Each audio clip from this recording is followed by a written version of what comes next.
proceso también en Radio Centro mismo, gran cronista urbano. En 1983 recibió el Premio Nacional de Periodismo y bueno, aquí nos dio el privilegio de acudir a esta cabina donde también él transmitió durante años en esta empresa Grupo Radio Centro. Bienvenido. Muchas gracias, Álvaro. Muchas gracias, Alejandro. Muchas gracias, maestro. ¿Ya está listísimo para irse al Vaticano? Pues ya casi, más o menos la intención es salir por ahí del 10 de septiembre. ¿Le va a tocar dar el grito allá en la Santa Sede? Pues sí, esa es la intención de estar ahí en las fiestas patrias, aunque probablemente no haya ceremonia de grito porque el que está de embajador interino, que es el que reconoce la Santa Sede hasta que yo no entregue mis papeles, las cartas credenciales, él no quiso, pues creyó que yo me iba a sentir mal si él daba el grito y yo estaba yo allá, lo cual es absolutamente falso. O sea, yo no me viera, en nada me altera si él daba el grito. No soy gente con ese tipo de telarañas en la cabeza, ¿no? Pero en fin, se decidió eso y ya no hay forma de ir más atrás. Pero sí tenemos en puerta algún trabajo, algún simposio, algo tenemos que hacer porque el día 21 de septiembre se cumplen 27 años de la reanudación de relaciones entre el Vaticano y nuestro país, desde la época de cuando Carlos Salinas de Gortari reformó la ley de cultos o la ley de instituciones religiosas y culto público. Maestro, usted tiene una de las carreras más versátiles que yo conozco, porque pues hemos compartido incluso páginas, decíamos hace un momento, de economía. Yo estuve en negocios de Reforma, del periódico Reforma. El maestro pues ya era uno de los columnistas estrella del periódico, escribiendo sobre economía. Cualquiera puede decir, yo creo que es una de las más grandes especiales que hay, hacer periodismo económico. Pero además, un enorme cronista y además todo ese filón que tiene el maestro Barranco de historiador, de un hombre que hurga en el tiempo, rescata imágenes, toma fotografías del pasado, las rescata, las imprime. Ese tipo de periodista tan hábil, que hay pocos de verdad, siempre en la historia de un país, ahora va a la Santa Sede a una tarea donde yo jamás me la habría imaginado, salvo obviamente es otra de sus ramas, que también es este filón suyo, que seguramente le viene de la filosofía, su acercamiento con las religiones. ¿Cómo se da? Efectivamente, es una cuestión que yo no había esperado. Puedo decir públicamente, yo no pedí el cargo, ni tampoco luché por él, ni lo insinué, ni ninguna de ese tipo de cosas. El presidente Andrés Manuel López Obrador tuvo a bien decir, ¿no? Incluso la oferta que me hizo a través de Marcelo Ebrard era que yo escogiera 2-3 embajadas que me pusieron en la mesa, pero que el presidente le interesaba que yo fuera a la Santa Sede. En consecuencia dije, no, está bien. Pero francamente yo es una cosa que no esperaba. A partir de entonces, esto viene desde febrero. Cuando se me dio a conocer eso, no podía yo externarlo en virtud de que pues, hay que guardar las formas. Hay un proceso en que interviene la Secretaría de Gobernación, le entrega al legislativo, el legislativo determina si soy viable o no. Por fortuna pasamos por unanimidad en la comisión permanente, pero en todo ese proceso yo no podía decir nada, pero sí me puse a estudiar de fondo en todo este tiempo todo lo que es el escenario del Vaticano, cómo se manejan sus secretarías de Estado, cómo es su gobierno del Vaticano, y desde luego lo que yo sí conocía desde antes, que es el manejo de todo lo que es la iglesia, sus diversas, desde las secciones, derivaciones, órdenes religiosas y demás. Yo soy católico, he sido director de la revista Señal, que era una revista cristiana, fui 2 veces, salí y después me volvieron a llamar director, fui presidente de la Asociación Nacional de Jóvenes Católicos, la ACJM, y bueno, pero finalmente yo me declaro católico, sí, pero evidentemente tengo respeto por todas las religiones, soy ecuménico y al mismo tiempo, se lo dije en la reunión de la comisión permanente, soy juarista. Comprendo absolutamente, me tenga clarísimo cuál es el laicismo, en qué se ha fundamentado el laicismo que distingue a nuestro pueblo después de una lucha terrible, claro, que costó tantas vidas. Claro, claro. Entonces, es la primera vez, yo no registro, quizá mi memoria es corta, pero un periodista en labores de embajador, no sé si Francisco Luis Guzmán, pero yo no registro un periodista embajador, y menos embajador ante el Vaticano. Por supuesto, pasaron muchos años en que no había ninguna relación, pero un periodista embajador. ¿Recuerda usted alguno? Yo creo que sí, en el camino Federico Barrera Fuentes, que era el decano es verdad, de la prensa de la crónica Cámara parlamentaria, él fue embajador. Pero bueno, hay mucha gente, desde luego yo no me comparo con escritores también para muchos escritores que han llegado. Escritores sí. Que han llegado ahí como embajadores. Ahora, una cosa muy importante es que en el Vaticano han llegado puros gente que no es de carrera diplomática, salvo el último que estuvo muy poco tiempo.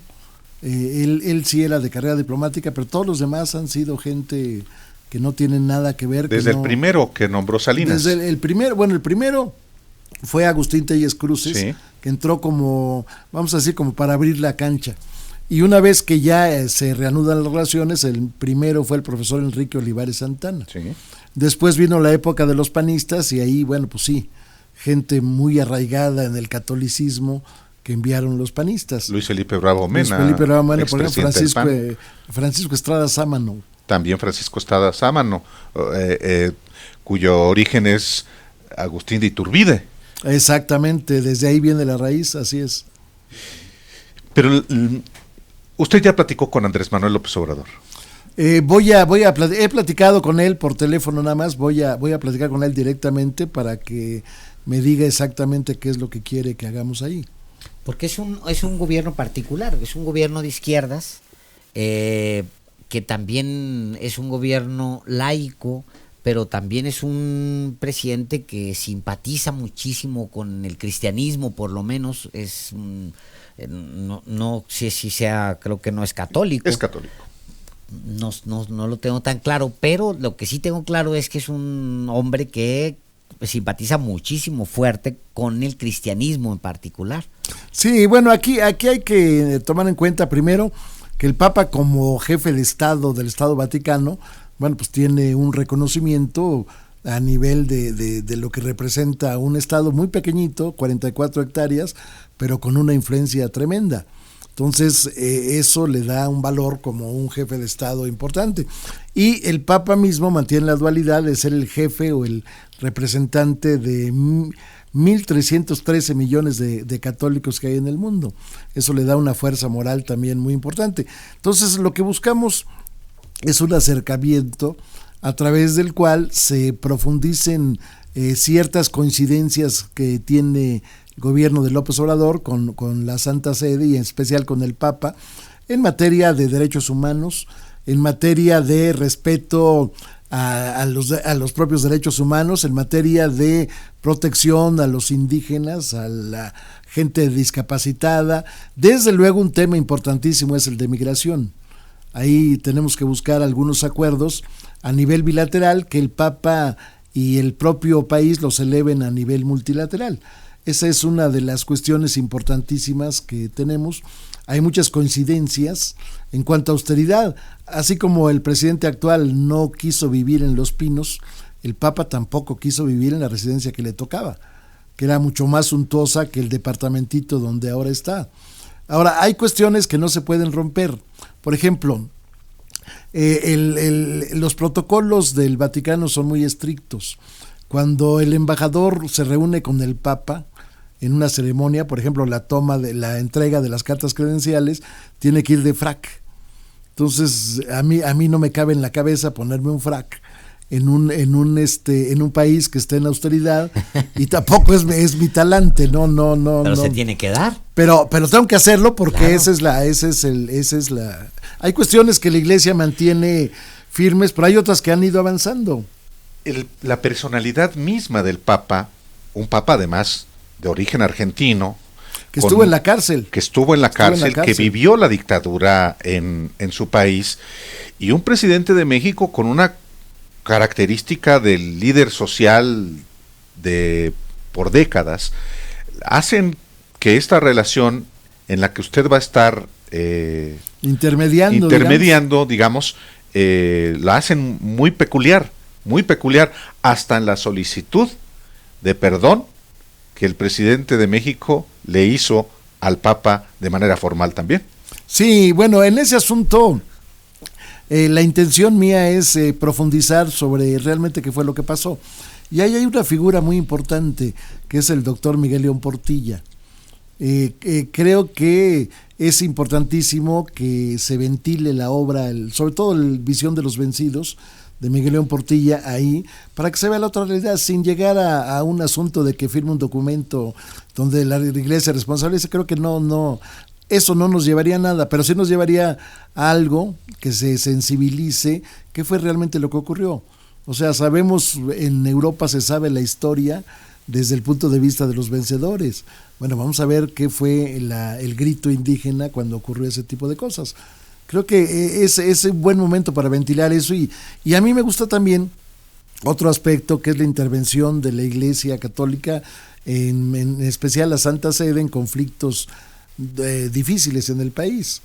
Por ejemplo, cuando se da la Revolución Cristera o el movimiento cristero, sí, bueno, vienen los arreglos entre el gobierno y la jerarquía católica en México. El 26 y el 29, se dan el 29. Entonces, en ese marco viene la intervención de la Santa Sede para terminar los arreglos que a los que estaban, los grupos rebeldes, no les gustaron, porque finalmente los dejó indefensos.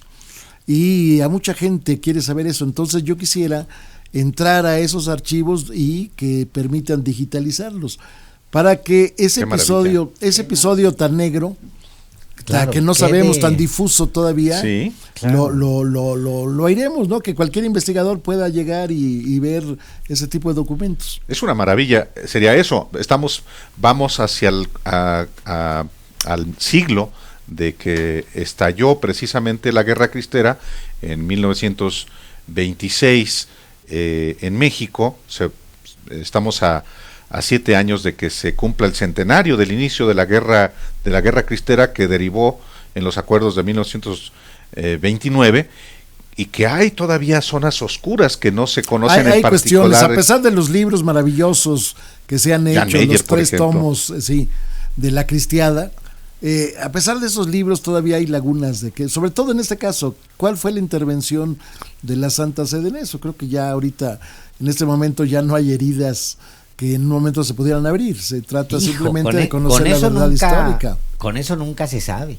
Pero vamos, se trata de exponer con documentos cuál es la realidad, ¿no? En búsqueda de la verdad, eso sería, digamos, una de las tareas que iría usted exactamente, esa es una de las tareas. O la otra es llevar la visión de los vencidos de la conquista de México. Así es. O la visión de los vencidos de un montón de episodios, porque, híjole, mano, cuando no nos llovió, nos relampagueó. Le entusiasma, yo lo veo muy entusiasmado en esta responsabilidad pública, de una responsabilidad de representar a México, no a un gobierno, a México. Sí, desde luego, me entusiasma mucho, me llena de alegría, pero al mismo tiempo me preocupa que la responsabilidad enorme que uno tiene. Eso, y no dejo de pensar que es un reto, quizás el más importante en mi vida que he tenido, pero bueno, al final de cuentas es una oportunidad de servir al país, y eso, dicho sin demagogia, ni poses, ni ninguna cosa, pues es un orgullo servir a nuestro país y representar no a los católicos, sino a todo el pueblo. El que llegue ahí al Vaticano será bienvenido, sea la religión que sea, y al mismo tiempo se le dará el servicio consular a la persona que lo solicite, sea quien sea, ¿no? Que con el momento que lleguen a la embajada, en ese momento la embajada tendrá las puertas abiertas. Le dice Carmen Prisu de Guadalajara, le escribe: Maestro Barranco, qué alegría escucharlo. Lo extraño muchísimo, sobre todo en Leyenda Urbana.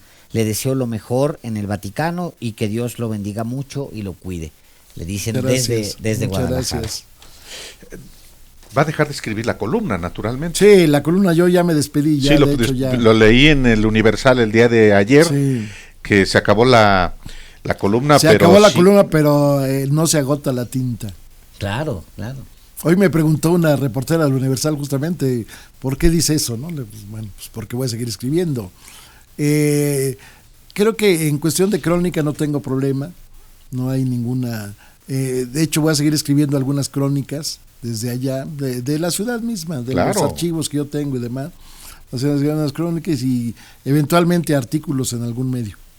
Uy, no nos prive de ese privilegio de escribir crónicas, sobre todo va a residir en una ciudad que es un museo en sí mismo. Un museo así es. Roma así es un museo en sí mismo. Y no solamente Roma, Italia es un esplendoroso país para describirlo. Realmente es un sueño estar en ese lugar. Yo he estado 2 veces nada más y la verdad siempre dan ganas de regresar. A las dudas de qué es Andrés Manuel, le preguntan en un periodista, varias veces le han preguntado, pero a la última, la más reciente, él dice lo siguiente: pues soy seguidor de Jesucristo porque defendía a los pobres y estaba a favor de los oprimidos. En esa religión, le decía, tenemos prohibido permitir la corrupción y en esa religión me prohíben los lujos y la fantochería, y eso lo digo porque dicen que por esta religión no canto el himno nacional, pues eso no me lo prohíben. Eso es lo que dice, así se define. Andrés Manuel López Obrador. Andrés Manuel López Obrador. Un día me contó López Obrador que él de pequeño, su mamá era muy católica, su papá también, su familia, y que a él mismo le gustaba mucho ir a visitar al Santo Señor de Tila, en Tila, allí en Tabasco, en Chiapas. Se iban precisamente de su pueblo, de Petitán, en Macuspana, a Tila, Chiapas, y su mamá lo formó en el catolicismo. Entonces, usted mismo es católico, no esconde su creencia, nunca lo ha hecho, y eso, por supuesto, le permite tener un conocimiento mucho mayor de esta responsabilidad que tiene ahora ante la Santa Sede, que es como se define precisamente al Vaticano. Sí, yo desde hace mucho tiempo había insistido ante autoridades en que se promoviera el turismo religioso. ¿Qué es el turismo religioso? Bueno, por ejemplo, las comunidades de Estados Unidos, las México-estadounidenses, podrían tener la posibilidad de venir y recorrer la ruta de los santuarios, con alguna explicación al calce y todo este tipo de cuestiones que serían. Entonces, eso también lo voy a promover en el Vaticano, ese tipo de visitas, que es otro tipo, no es el turismo a veces de la gente rica que viene a las albercas y a los mares, sino es otro tipo de gente, pero también es valioso pues recuperar esos sitios, sobre todo integrándolos en una ruta. El niño de Atocha, la Virgen de San Juan de los Lagos, la Virgen de San Juan de los Lagos, la Virgen la que era la capitana, la coronela, la de Zapopan, pero además hay otra, la capitana, que era la Virgen de los Remedios. La Virgen de los Remedios, por supuesto, en Naucalpan. Que enarbolaba Miguel Hidalgo a la Virgen de Guadalupe, y los españoles enarbolaban a esta Virgen que la trajeron los españoles. Entonces era como lucha entre una contra otra. Cuyo santuario está en Naucalpan. En Naucalpan, así es, exactamente. Y está el otro santuario en Zacatecas, del Santo Niño de Atocha. El Santo Niño de Atocha, que es muy, muy socorrido también, sí. En Fresnillo, Zacatecas, efectivamente. Es buena idea. De alguna manera también en Jalisco se ha explotado. En Jalisco hay 2 santuarios muy relevantes, además de la de San Juan de los Lagos, la Virgen de Zapopan. La Virgen de Zapopan, sí, como no, y la de Talpa. La de Talpa. Sí. Pues va a ser vamos a tener un embajador de lujo. Muchas gracias. El Vaticano, no solamente por la personalidad misma de usted, maestro Barranco Chavarría, sino porque es del gremio, es de los periodistas. Muy bien, pues muchas felicidades, maestro. Muchas gracias. Muchas felicidades y muchas gracias por estar aquí en Los Periodistas. Encantado de estar con ustedes, Alejandro, Álvaro, muchas gracias. ¿Qué le va a decir a Andrés Manuel López Obrador ahora que lo vea? Que estuve con Álvaro y con... No nos le va a decir, no, eso no se portan bien. Sí. Ahí me lo saluda. Yo Yo lo conozco hace también muchísimos años. A mí no me ha ofrecido